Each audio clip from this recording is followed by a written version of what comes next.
Selamat berjumpa kembali. Sekarang kita akan bicara tentang hakikat, makna, paham perkawinan dari periode zaman skolastik sampai dengan periode abad 20. Apa yang terjadi di sana? Apa yang dipikirkan oleh tokoh-tokoh gereja pada masa itu?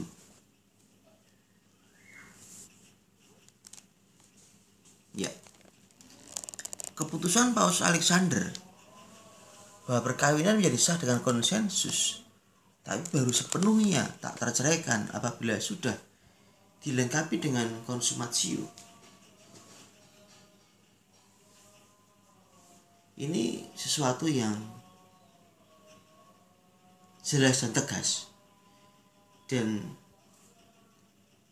sampai hari ini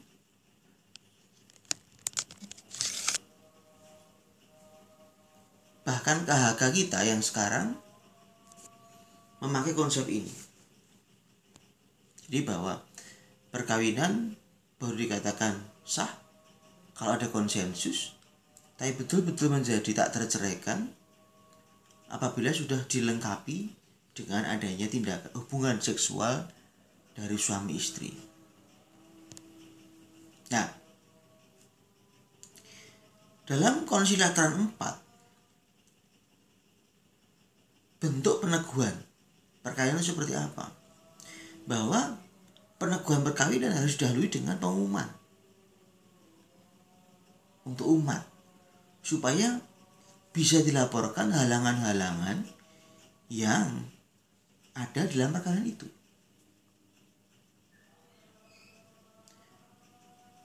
Pada saat itu dikatakan bahwa imam yang memberkati perkawinan secara tersembunyi akan dijatuhi hukuman suspensi selama 3 tahun. Nah,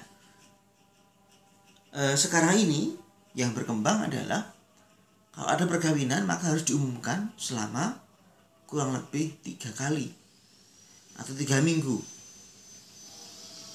Dengan harapan apa? Dengan harapan kalau ada halangan-halangan segera dilaporkan, segera diketahui. Berikutnya, para teolog skolastik berhasil menjelaskan dengan lebih tegas arti sakramentalitas perkawinan Kristen dengan menerangkan antara perkawinan dan rahmat. Rahmatnya apa? Yang ada pada sakramen, semua sakramen, dan juga pada yang namanya perkawinan. Itu rahmatnya sebetulnya apa? Jadi para teolog sudah bisa lebih memberikan gambaran penjelasan tentang rahmat dari sakramen itu. Nah, kalau ditanya soal perkawinan, maka apa yang dibayangkan? Rahmat apa yang ada dalam sakramen perkawinan? Para teolog menjelaskan bahwa perkawinan tidak hanya mempertahankan rahmat yang sudah ada pada orang Kristen, yakni menyembuhkan suami istri dari hawa nafsu yang tidak teratur,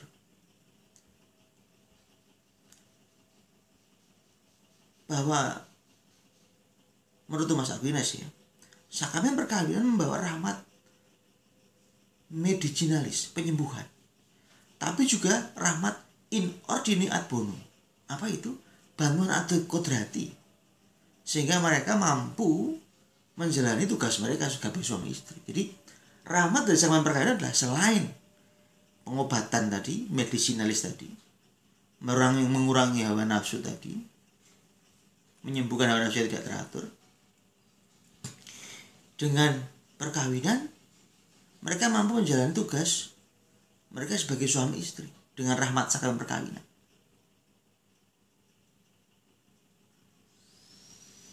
Nah, sebagaimana pada periode sebelumnya, mereka juga merumuskan bahwa sebelum ada dosa memang perkawinan itu ad officio.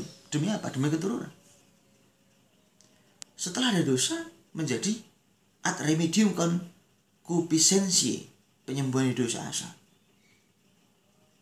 Tapi sekarang ini perkawinan diangkat menjadi signum efficax, dari rahmat Allah dan Sacramentum Novi Testamenti.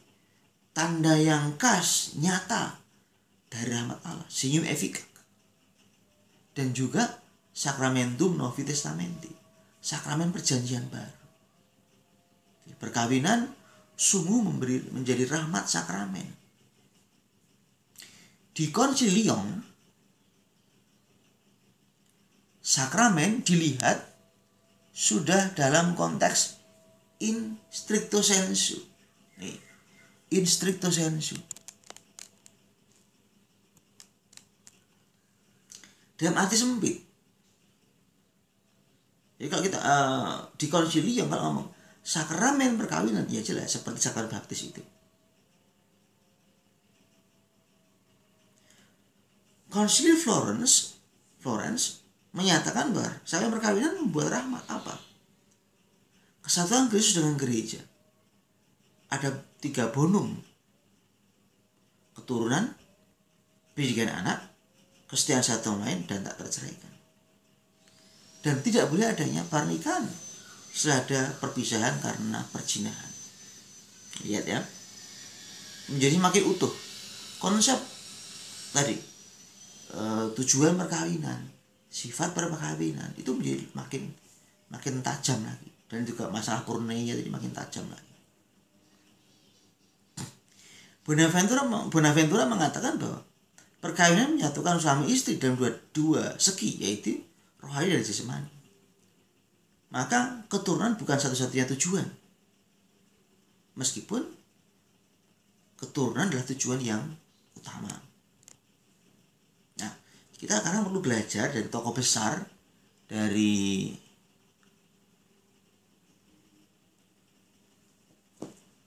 periode skolastik, yaitu Thomas Aquinas. Nah, Thomas Aquinas mencoba menjelaskan hubungan antara sifat unitif dan prokreatif dari sebuah perkawinan. Dia mencoba menjelaskan itu. Hubungan yang seksual bagi Thomas Aquinas sesuai dengan kodrati, sesuai menurut hukum kodrat, itu terarah pada keturunan.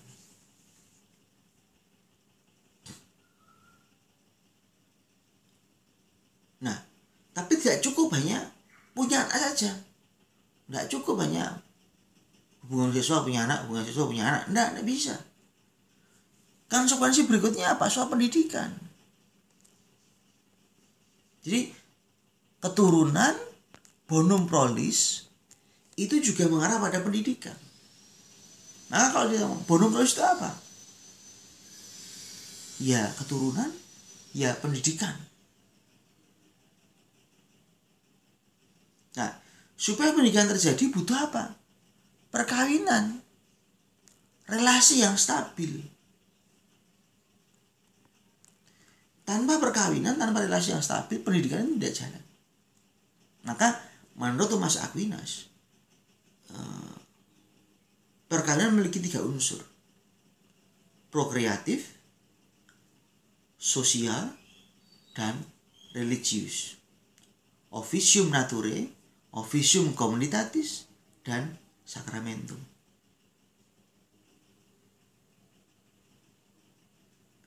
Yang primer adalah keturunan. Yang sekunder adalah suami istri.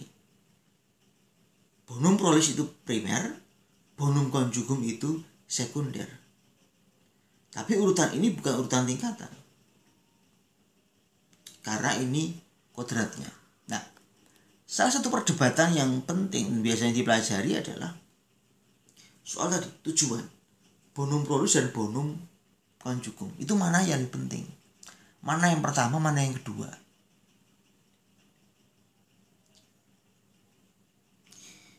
Bagi Thomas Aquinas, perkawinan bernilai tak terceraikan telah melambangkan dan menghadirkan hubungan cinta antara Kristus dan gereja, yang juga pada dasarnya memang tidak terceraikan.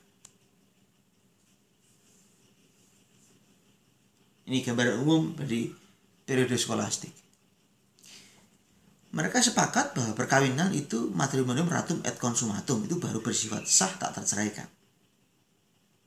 Tadi Paus Alexander, Indonesiensis 3, Paus Gregorius 9. perkawinan yang ratum et non consumatum ya, masih bisa diceraikan. Mereka juga menegaskan sakramentalitas perkawinan bahwa perkawinan berciri monogam dan tidak terceraikan. Karena itu dimensi sakramentalitas dari yang namanya perkawinan. Berikutnya kita akan melihat para perintis gereja reformasi.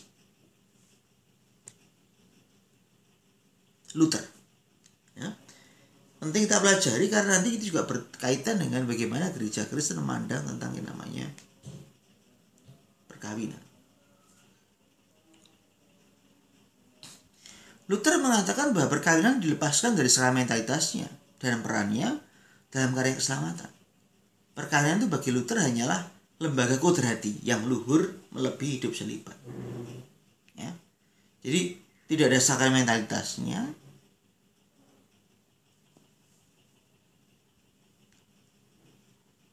dan tidak punya peran dalam karya keselamatan.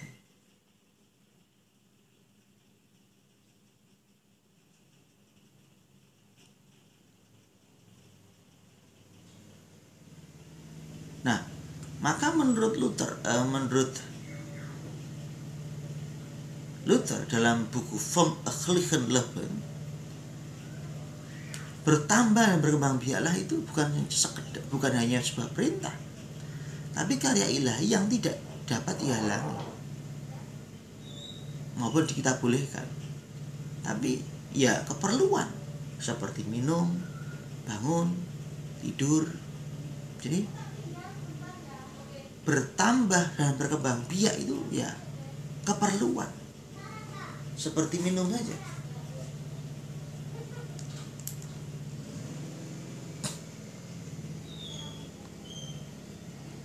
Nah, berikutnya Luther juga mengatakan bahwa perkawinan itu diperlukan oleh manusia.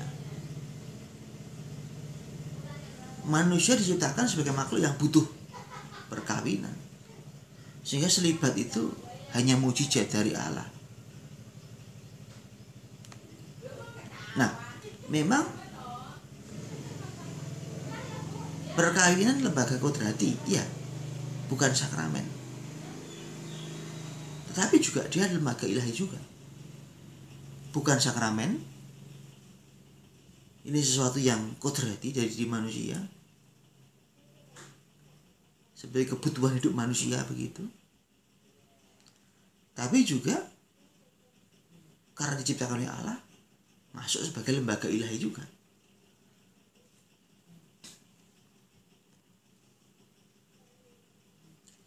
Maka menurut Luther, perkawinan merupakan panggilan yang paling luhur. Ya. Panggilan paling luhur daripada panggilannya di dunia ini. Tapi bukan sakramen. Karena dalam kitab suci tidak ada pernyataan bahwa perkawinan adalah sakramen. Betul-betul ini hal lahiriah, duniawi. Ya. Nah, perkawinan itu sendiri sudah diciptakan oleh Allah sebagai dosa. Tugasnya apa? Meneruskan keturunan. Termasuk berikutnya adalah mendidik anak-anak.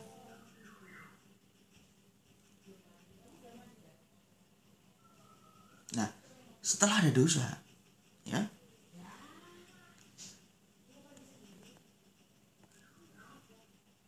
perkawinan punya dua tujuan. Yang pertama soal keturunan, yang kedua soal pengaturan nafsu seksual. Jadi kalau kita bisa lihat ada perbedaan antara konsep Katolik dan Kristen. Sakramentalitasnya berbeda. Bagi orang Kristen, perkawinan itu lembaga kodrati. Memang dia juga ilahi karena didirikan oleh Allah. Tapi dia tidak punya sakramentalitas gitu. Itulah mengapa di gereja Protestan perkawinan tidak dipandang sebagai sakramen. Soalnya di gereja Katolik dipandang sebagai sakramen. Calvin mengatakan bahwa bukan sakramen. Perkawinan bukan sakramen.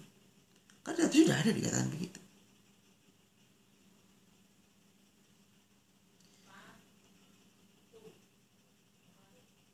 Calvin juga mengatakan bahwa perkawinan secara kodrati juga kehendak Allah punya tujuan, yaitu apa? Keturunan. Yang kedua, atremedium. Lalu kesatuan suami istri itu sendiri.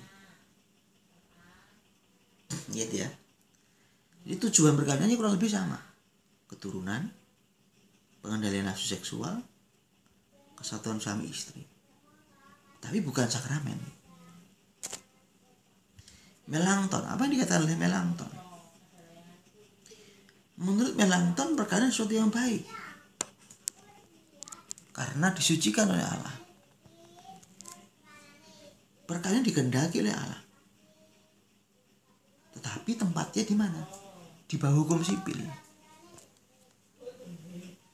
Maka gereja tidak perlu campur tangan.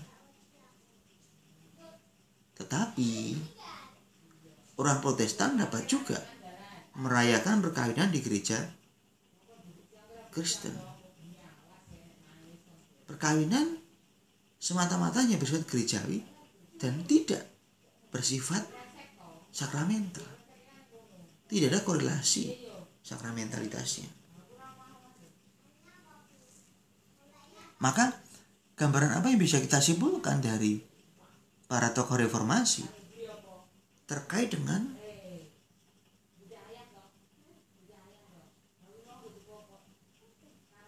paham perkawinan?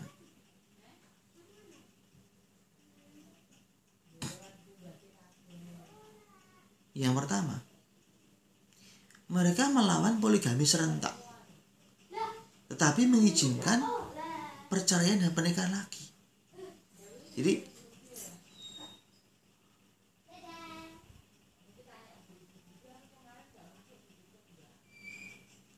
maka secara tak langsung diterima poligami suksesiva yang oleh gereja Katolik ditolak. Jadi poligami ada dua. Poligami serentak sama poligami suksesif. Serentak artinya apa? Dalam waktu yang bersamaan punya istri atau suami lebih daripada satu. Kalau poligami suksesiva, cerai nikah lagi, cerai nikah lagi. Nah ini di gereja Kristen dibenarkan poligami suksesiva. Dalam gereja Katolik ditolak.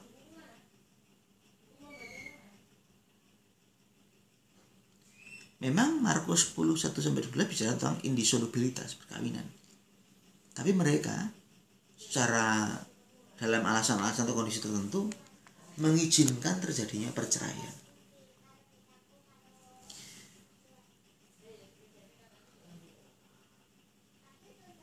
Luther mengizinkan terjadinya perceraian dan pernikahan kembali berdasar tafsir atas Matius 19. Berarti impotensi. Bahkan juga impotensi yang terjadi setelah peneguhan perkawinan. Dan juga penolakan hubungan seksual secara terus-menerus. Melanchthon mengatakan bahwa ya perceraian boleh kalau salah satu partner bertindak kasar. Nah, menjawab apa yang menjadi pernyataan-pernyataan para tokoh reformasi Luther, Calvin, Melanchthon, maka muncullah dalam gereja Katolik Konsili Trente. Apa yang coba diputuskan oleh Konsili Trente tentang perkawinan?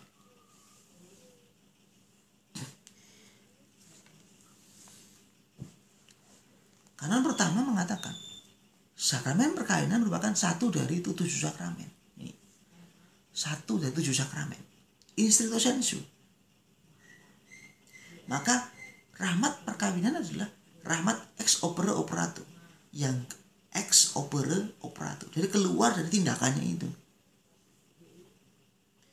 Nah, Konsili Trento memberikan ajaran definitif tentang sakramentalitas perkawinan. Sakramentalitas sakramen perkawinan. Ex opere operato. Sebagian baptis itu ex opere operato, memberikan rahmat, orang ditebus, dibersihkan dari dosa asal, lalu dia juga menjadi anggota gereja. Ex opere operato dalam sakramen perkawinan membuat mereka mendapat rahmat sakramen itu.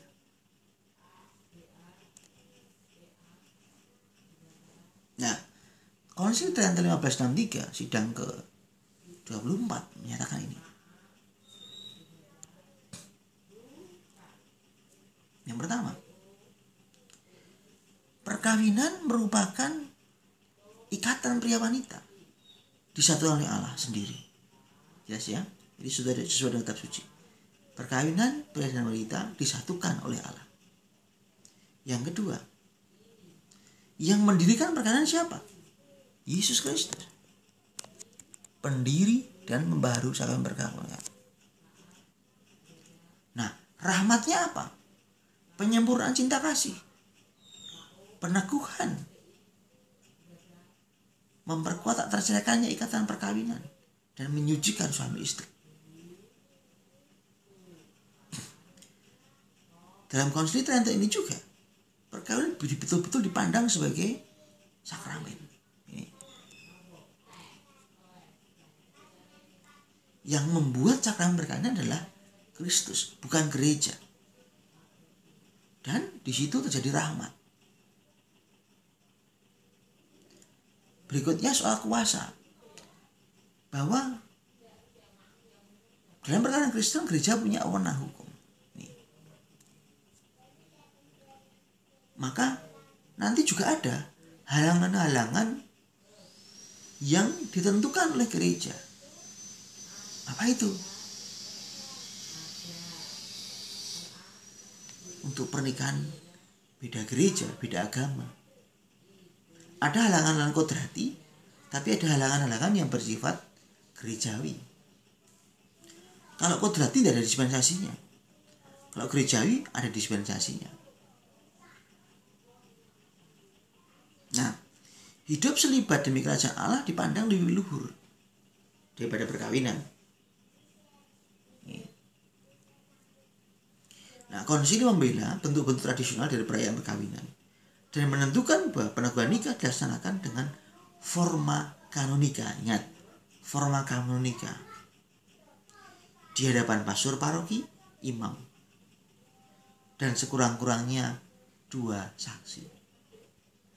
Ini namanya forma kanonika. Jadi forma kanonika pernikahan Katolik adalah mempelai seorang pria dan seorang wanita di hadapan imam dan 2 saksi. Forma sakramentinya adalah janjinya. Aku ini memilih kamu menjadi suami atau istri. Aku akan setia padamu. Itu forma sakramenti. Forma kanonikanya seorang pria dan seorang wanita di depan imam dan 2 saksi. Apa yang bisa disimpulkan dari Konsili Trento? Soal 1, sifat indisolubilitas. Indisolubilitas. Bahwa perkawinan tak terceraikan. Yang kedua, kalaupun ada kasus perzinahan, tidak boleh ada perkawinan baru.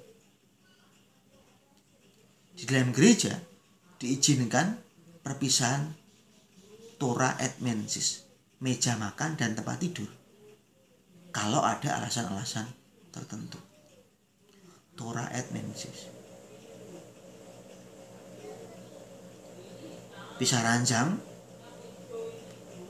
pisah meja makan. Pisah meja makan berarti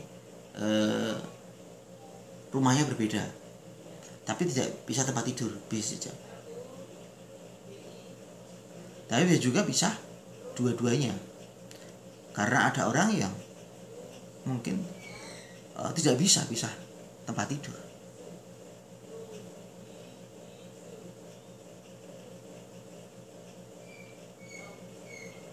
Nanti ini nanti masuk di KHK. Jadi kalau nanti bicara soal perpisahan dalam gereja Katolik, Nah ini di sini tempatnya. Ajaran tradisional soal kaul religius dapat menceraikan perkawinan ratum tetapi non konsumatum. Jadi kaul dapat religius dapat menceraikan, memutuskan perkawinan ratum tetapi non konsumatum. Perkawinan juga berciri unitif, maka ditolak juga poligami suksesiva. Dan tentu perkawinan bersifat monogam. Ini konsep-konsep yang simpulkan dari Konsili Trento. Nah, mari kita masuk ke abad 16 sampai abad 19. Setelah Konsili Trento, apa yang dipikirkan oleh para teolog pada periode itu? Konteks. Gereja mulai menyebar kemana-mana, termasuk ke daerah-daerah yang biasa ada poligami. Di Asia biasa sekali, di Afrika. Apa yang dirumuskan pada periode ini? Tentang rahmat sakramen perkawinan. Sakramen perkawinan memberikan rahmat pengudusan, memberikan rahmat istimewa yang menyempurnakan cinta kasih suami istri, serta hak untuk melaksanakan tugas mereka sebagai suami istri. Ini rahmatnya. Melchior Cano, logis teologi Gisis mengatakan bahwa dalam peneguhan nikah orang Kristen ada dua hal yang berbeda, yaitu ada kontrak dan berkat. Tidak setiap perkawinan adalah sakramen.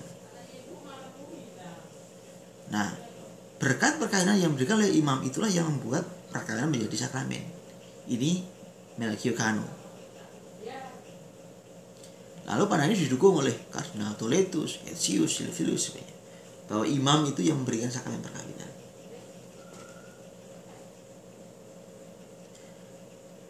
Pandangan yang lainnya, pandangan tentang kontrak.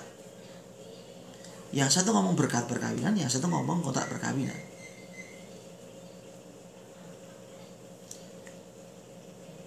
Bahwa kontrak perkawinan itulah yang diangkat, disucikan dan dipenuhi dengan rahmat oleh Kristus, sehingga menjadi sakramen perkawinan. Lihat ya, kalau konsep berkat perkawinan, jadi imam yang memberikan berkat, maka jadi sakramen. Kalau konsep kontrak perkawinan, ya kontrak dua orang itu, pria dan mempelai itulah yang diangkat menjadi disucikan dengan rahmat oleh Kristus, menjadi sakramen perkawinan. Ini konsep Bellarminus, lalu Thomas Sanchez juga. Thomas Sanchez mengatakan, ketika sakramen perkawinan itu ada, Kristus tidak memisahkan antara kontrak dan hakikat. Karena itu kontrak itulah yang dikukuhkan menjadi sakramen. Hubertus Bellarminus, gratia per visit non destruit naturam. Kristus mengangkat perkawinan dibangun dan kontrak itu dengan rahmatnya sehingga menjadi sakramen. Maka kontrak itu ya sekaligus sakramen. Ini tadi bicara soal siapa yang memberikan rahmat sakramen, imam atau pasangan suami istri. Kelompok Thomas Sanchez, Robert Bellarminus bicara soal yang memberikan rahmat sakramen perkawinan adalah suami istri, mempelai. Kalau Melchior Cano adalah imam yang beri berkat. Ini perdebatan di soal itu. James Gibbon, dia mengatakan bahwa setiap benda atau kenyataan kodrati bersifat baik dan mengarah ke yang adi kodrati, asal digunakan dengan rencana Allah, sesuai dengan rencana Allah. Maka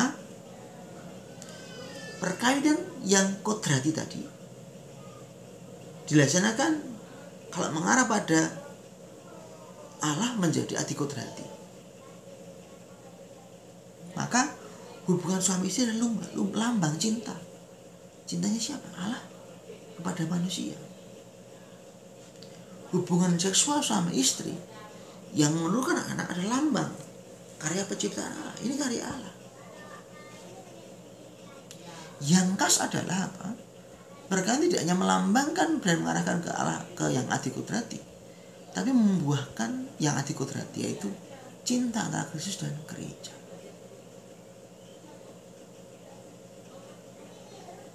Maka menurut Sgebel ada 3 unsur penting dalam perkawinan. Apa itu? Sakramentum tantum, kontraknya, tanda kelihatan di dalam perkawinan. Yang kedua, sakramentum simul et res, akibat buahnya.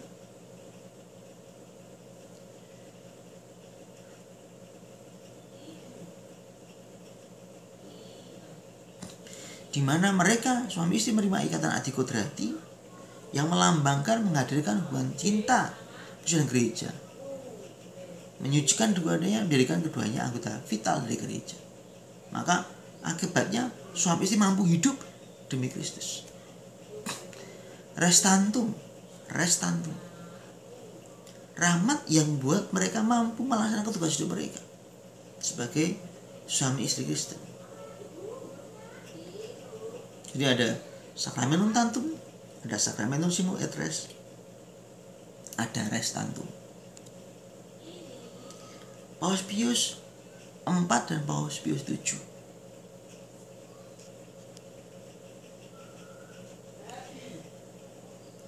Mereka mempertahankan ajaran bahwa perkawinan orang yang Kristen ada di bawah orang hukum gereja, sebab Kristus mengangkat kontrak menjadi sakramen.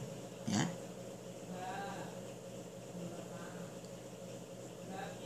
Ini soal siapa yang mau meneguhkan, sipil atau gereja. Paus Pius 6, Paus Pius 7 katakan bahwa kontrak itu yang perkawinan itu wewenangnya gereja.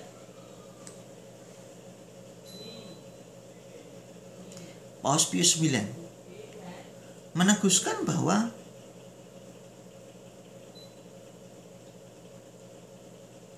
sakramen perkawinan itu bukan sesuatu yang tambahan saja pada kontrak, melainkan hakiki. Jadi sakramen itu hakiki dalam kontraknya, dalam kontrak itu. Maka kontrak tidak bisa dipisahkan dari sakramen, sebab kontrak itulah yang diangkat oleh Kristus menjadi sakramen. Paus Leo 13, kontrak perkawinan sama dengan sakramen perkawinan. Lihat ya, di konsepnya Bilariminus itu makin kuat dan makin diakui, makin diterima. Para teolog sudah tidak lagi tertarik pada soal tujuan perkawinan. Jadi mereka lebih mengambil aja dari Thomas Aquinas soal tujuan perkawinan. Nah, problemnya tadi soal primer dan sekunder.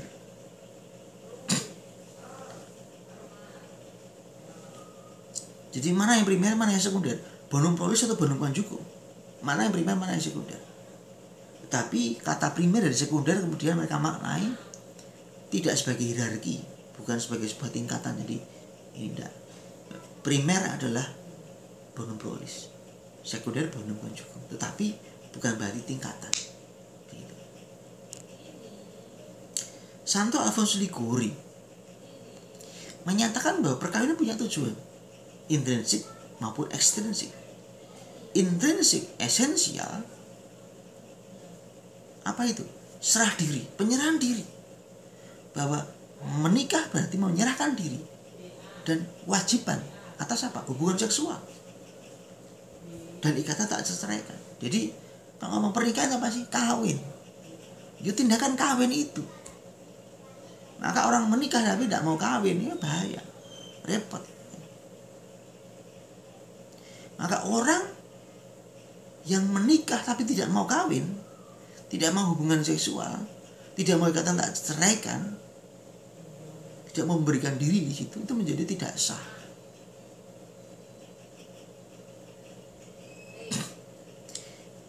Intrinsik aksidental, perkawinan itu membawa pada apa? Keturunan dan pemenuhan nafsu seks.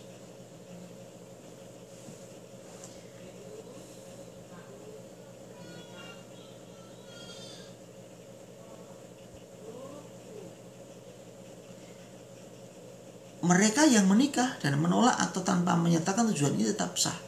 Jadi begini maksudnya, intensif aksidental itu tambahan, accident aja. Punya anak itu accident, bisa terhubungi nafsu seks itu accident, tambahan. Kalau ini tidak ada, nggak punya keturunan, it's okay, nggak apa-apa, mereka tetap sah. Tapi kalau yang esensial, serah diri, lalu juga hubungan seks suami istri, lalu ikatan tak cerai itu esensial, nggak bisa ditolak. Menolak itu menjadi tidak sah perkawinannya. Ini ekstensi. Tujuan unity dan prokreatif.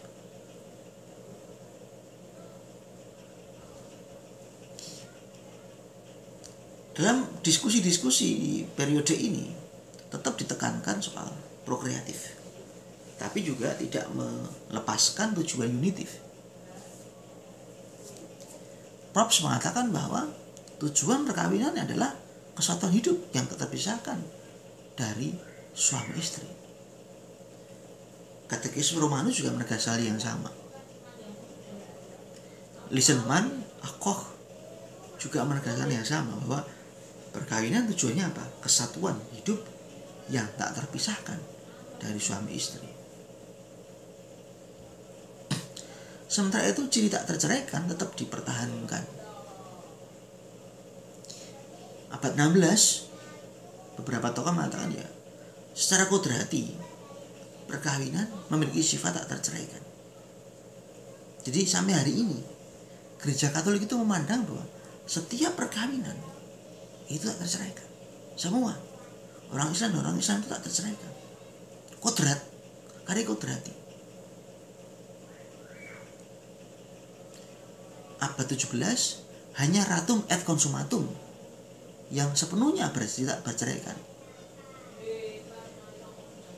Maka Paus punya privilege wewenang menceraikan perkawinan ratum sed non consumatum.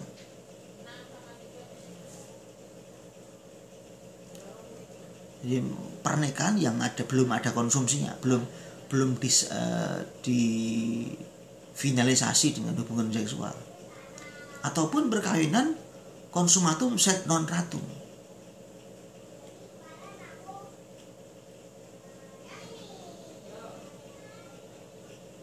Jadi sudah ada hubungan seksual tapi belum ada ratifikasi, belum ada pernyataan, belum ada kontrak. Jadi dua perkara itu boleh karena dua-duanya harus ada kontrak hubungan seksual, itu harus ada. Tanpa itu menjadi tidak sah. Alasannya apa?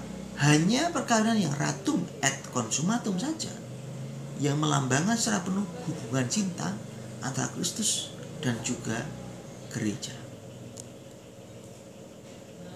Nah, ini berikutnya soal problem poligami yang dibaptis. Jadi ketika gereja masuk ke Asia, Afrika, Amerika, ada budaya poligami.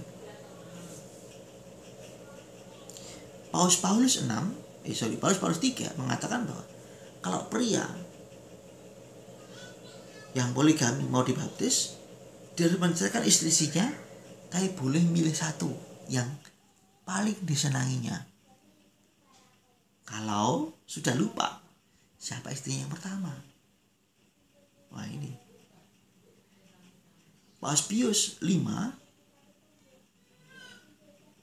menyatakan silakan pilih satu istri yang juga mau dibaptis dengan dia.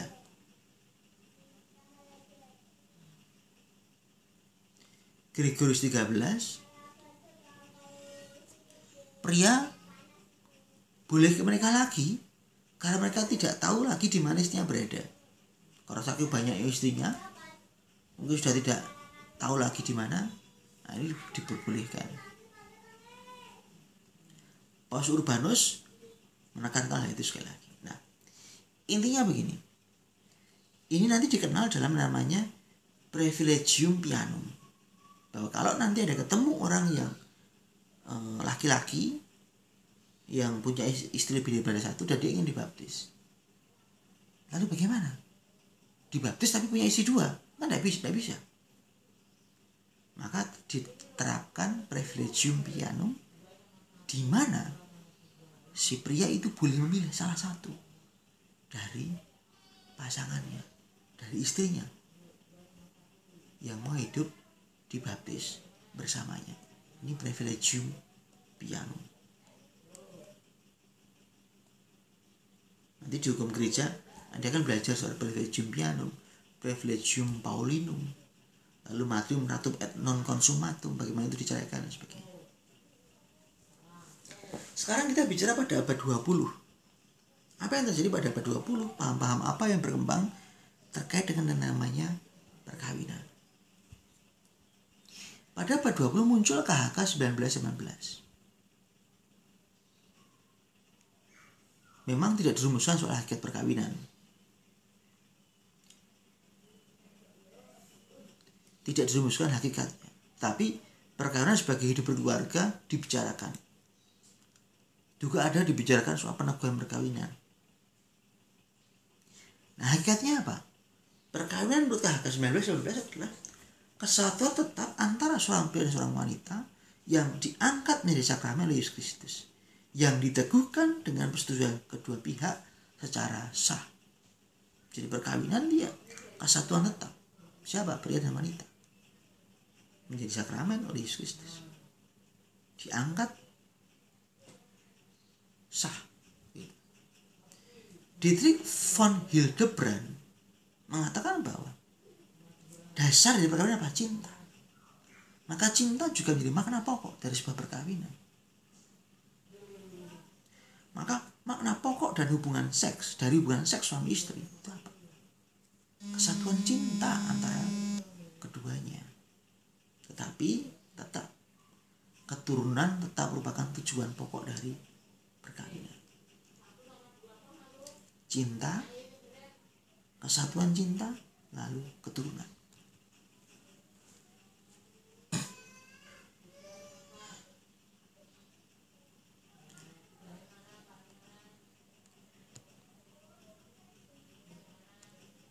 Paus Pius XI dalam ensiklika Connubii mempertahankan dimensi tradisional dari perkawinan. Apa? Cinta kasih.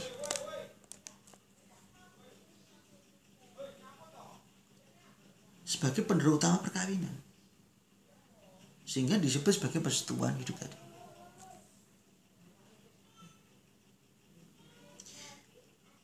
Sejauh perkawinan merupakan lembaga prokreatif dan edukatif, maka tujuan pokok apa? Kelahiran dan pendidikan anak. Jadi bonum prolus itu adalah kelahiran dan pendidikan anak-anak. Ini ensiklika Connubii.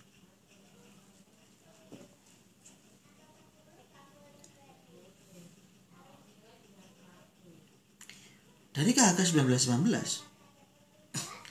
tujuan primer dari perkawinan adalah apa? Keturunan. Sekundernya apa? Saling membantu dan pemenuhan hawa nafsu. Di Milano, sidang modern Milano, hubungan seksual dipandang sebagai esensial. Dimaksudkan sebagai pendekatan dan penyatuan hati melalui kesatuan tubuh. Maka pada hubungan seksual suami istri, itu ada tujuan yang juga afektif dibandingkan semata-mata seksual.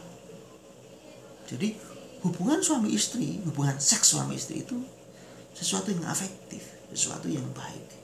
Demi kasih suami istri. Maka kemampuan bersetubuh diandaikan, dianggap penting, harus dianggap memadai untuk konsumare perkawinan, yakni menyempurnakan dan memberi dasar bagi eksistensinya, menumbuhkan darinya integrasi timbal-balik pada suami istri secara fisio-psikis. Maka ini alasan kenapa di gereja Katolik impotensi yang bersifat anteseden dan perpetua antecedent itu sebelumnya, perpetua itu berarti selama-lamanya, itu menjadi menggagalkan perkawinan, menjadi halangan nikah. Karena ya perkawinan tadi intinya apa? Hubungan seksual, dan itu esensial, ya, intrinsik esensial. Dan dengan hubungan seksual itu terjadi apa? Kesatuan kasih suami istri. Nah, tapi hubungan seksual bagaimana yang dikatakan oleh Gereja Katolik? In modo humano. Apa itu in modo humano? Ya, bisa batangnya bisa tegak, penisnya bisa tegak, lalu bisa masuk ke lubang vaginanya, bisa masuk. Lalu bisa memuncratkan semen verum, sperma. Itu aja. Beda dengan medis. Kalau medis nanti impotensi berarti dia bisa berdiri tegak selama sekian menit, sekian jam, atau lalu bisa berhubungan seksual selama sekian lama. Bukan itu. Kalau dalam Gereja Katolik in modo humano berarti si penisnya itu bisa berdiri tegak, lalu bisa masuk ke dalam vaginanya, lalu bisa memuncratkan semen verum itu, sperma tadi itu. Jadi nanti kalau Anda milih pasangan hidup ya dicek ini normal atau enggak. Kalau seorang laki-laki misalkan ya, itu halus-halus, sopan banget, ini tanda-tanda, jangan-jangan dia gay, jangan-jangan. Ya dicek, pastikan bahwa dia betul-betul mampu begitu, mempunyai potensi begitu. Nah, prokreasi adalah tujuan aksidental, tambahan. Primer iya, tujuan menikah apa? Punya keturunan. Iya, ini primer. Tapi aksiden, karena apa? Ada orang menikah bisa berhubungan seksual dengan baik tapi tidak bisa punya anak.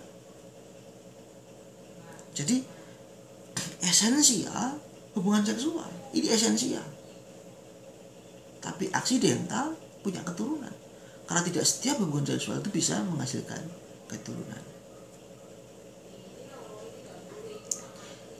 Ciri monogam berkarya tetap dipertahankan dan semakin dihubungkan dengan sakramentalitas perkawinan. Jadi perkawinan dianggap sebagai monogam karena dia menggambarkan hubungan Kristus dan gereja.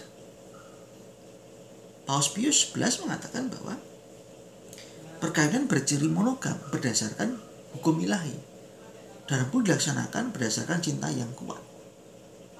Maka suami tidak boleh tergoda dengan pria dan wanita yang lain. Nah, supaya tidak tergoda apa? Itu tadi hal-hal esensialnya perlu dijalankan supaya kasih itu tumbuh. Melalui juga relasi, komunikasi, hubungan seksual, itu semua dikembangkan, ditumbuhkan. Jadi tidak terceraikan. Ini dihubungkan dengan sifat cinta suami istri. Paus Pius XI menegaskan, Yesus menolak sama sekali perceraian, tapi juga menegaskan bahwa hanya matrimonium ratum et consumatum yang betul-betul sebenarnya tak terceraikan. Kalau tidak begitu ya terceraikan. Tapi Paus Pius mengatakan bahwa matrimonium ratum et consumatum itu betul-betul yang tak terceraikan. Pandangan para teolog modern, Herbert Doms membedakan antara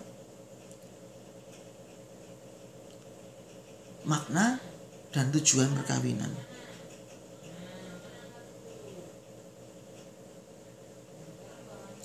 Makna perkawinan adalah kesatuan utuh suami istri dan terungkap secara lahiriah dalam hubungan seksual.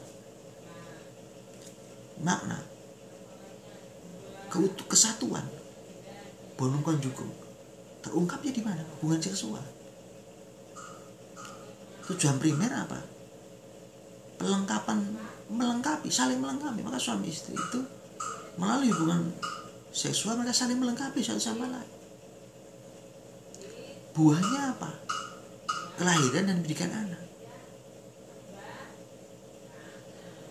Nah, karena perkawinan punya banyak tujuan, maka tidak perlu dibedakan mana yang primer maupun yang sekunder.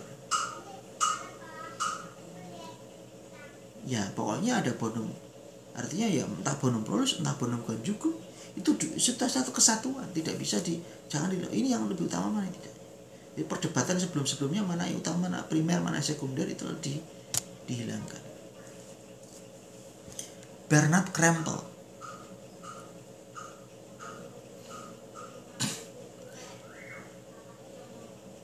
Bernard Krempel mendasarkan pada pandangan personalistik, bahwa perkawinan punya hakikat apa? Saling serah diri. Maka tujuan primer perkawinan adalah prokreasi dan memberikan anak-anak. Asal dipahami dari segi praktis dan juga pastoralnya, bukan dari segi filosofisnya. Itu praktis pastoral. Filosofinya tidak seperti itu. Sementara secara filosofis tujuan perkawinan itu apa? Kesatuan suami istri. Lalu dari situ baru lahirlah keturunan. Jadi konsep mana yang pertama primer, mana yang sekunder harus dibuang, tidak terlalu diperhatikan, tidak terlalu dipikirkan secara yuridis. Karena ya kalau orang menikah itu apa? Hubungan suami istri, kesatuan suami istri, kasih, hubungan seksual, itu esensial. Baru keturunan itu dampaknya. Tapi secara pastoral praktis, orang menikah supaya apa? Tujuannya apa? Punya anak. Itu praktis pastoral. Tapi esensialnya adalah tadi kesatuan suami istri.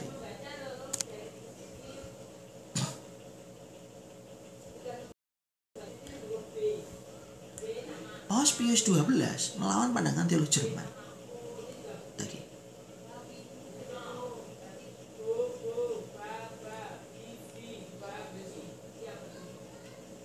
Paus Pius XII menolak dan kecenderungan, yaitu pendapat yang dalam medikasi sebelum menentukan dari hubungan seksual hanya menekankan tujuan primer perkawinan semata-mata, seolah-olah tujuan sekunder itu bukan tujuan yang ditentukan oleh yang ilahi.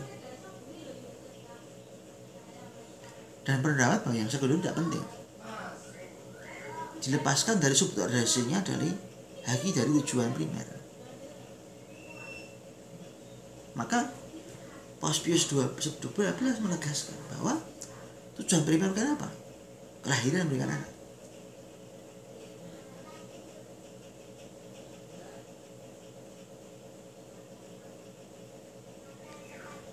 Menurut Paus Pius XII ya lebih tegas begitu. Ya mengatakan ya tujuan mereka itu apa? Melahirkan dan mendidik anak-anak.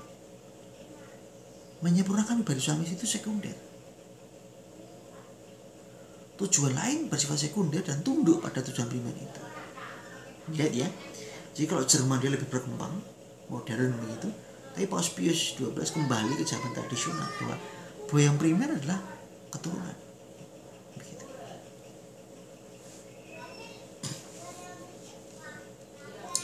Konsili Vatikan kedua.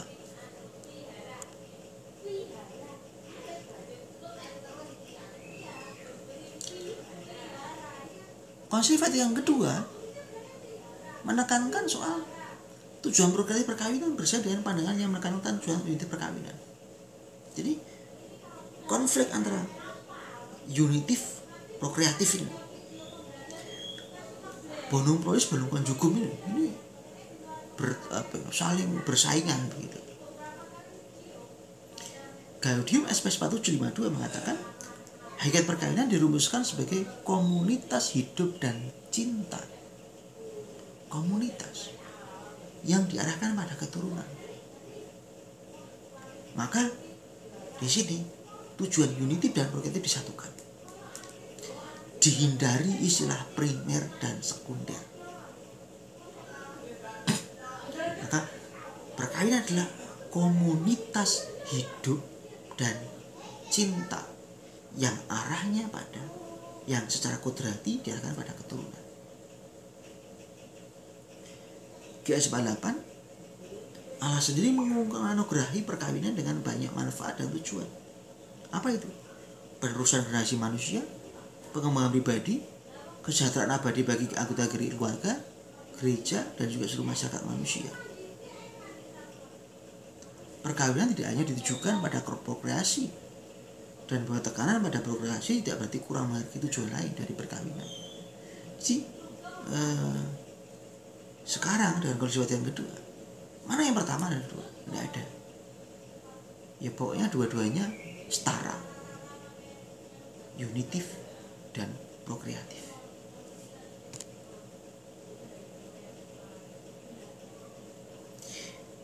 Gaudium et Spes 47 juga mengatakan bahwa perceraian menjadi sesuatu yang mengaburkan hubungan perkawinan. Kesatuan suami istri, pendidikan anak, keturunan, itu menuntut apa? Stabilitas. Apa artinya? Tak terceraikannya perkawinan. Maka poligami mengaburkan martabat perkawinan. Maka monogami dituntut oleh kesetiaan suami istri. Diajarkan oleh itu sendiri, dan jelas dari kesamaan derajat antara seorang pria dan seorang wanita.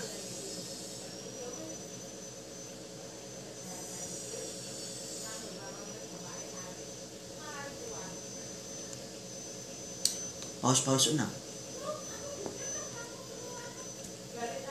Humanae Vitae. Paus 6 mengatakan ya, pembatasan kelahiran hanya dapat dijalankan dengan pantangan berkala atau pantangan mutlak dan berdasarkan alasan yang memadai. Setiap hubungan seksual dari kodratnya terbuka pada kelahiran keturunan. Maka hubungan seksual suami istri harus punya dua makna tak terpisahkan. Apa itu? Unitif dan prokreatif. Maka Paus 6 mengatakan pembatasan kehamilan menggunakan alat-alat kontrasepsi, apalagi yang bisa memandulkan atau bahkan menggugurkan anak, secara moral menjadi tidak dibenarkan. Dan di sini istilah primer dan sekunder tidak dipakai lagi. Jadi tujuan perkawinan ya jelas unitif dan prokreatif. Satu kesatuan. Tidak ada primer, tidak ada sekunder. Baik, itu kira-kira yang bisa kita pahami terkait dengan perkawinan Katolik dari zaman skolastik sampai periode ini. Jangan lupa tetap membaca bukunya. Selamat belajar. Dan kalau ada banyak pertanyaan, ada banyak diskusi, nanti kita diskusikan di ruang kelas. Terima kasih. Selamat belajar.